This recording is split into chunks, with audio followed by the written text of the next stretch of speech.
For the tourniquet to be placed there, that means the injury is below the elbow. Well below the elbow. Okay, well below. It's gonna be rule of thumb. They say 4 to 6 inches. Since he has this on, we don't know if there's. We would have checked for another injury before we actually applied this ideally. Yeah. And ideally, we would tighten this until we can't fit a finger inside. So you cannot fit a finger.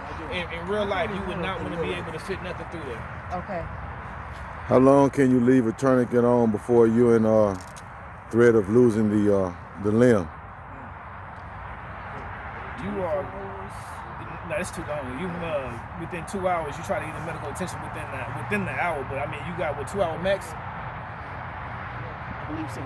I believe it's 2 hour max before you actually have risk of losing your limb. But you write the time on it so you can keep track of it. By the time you get to the medical attendant themselves, they'll be able to tell you exactly. Will you be able to tell them how long you have the tourniquet on, and they can decide exactly what's the next step as far as the medical process they need to take to help this man. So if you have it on there too long, he could definitely risk losing his limb because we're blocking the blood, we're blocking the circulation to it. It's not going to get any blood, it's not going to get any oxygen to his limbs and stuff, and it cannot live like that. So we're not going to just sit around 24 hours and let this man just sit around with a tourniquet, because that wound is not going to heal itself. It's not just going to stop bleeding.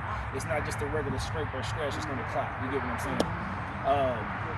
Now, in the event the wound is in the upper part right here, like almost to the shoulder, where do you turn it?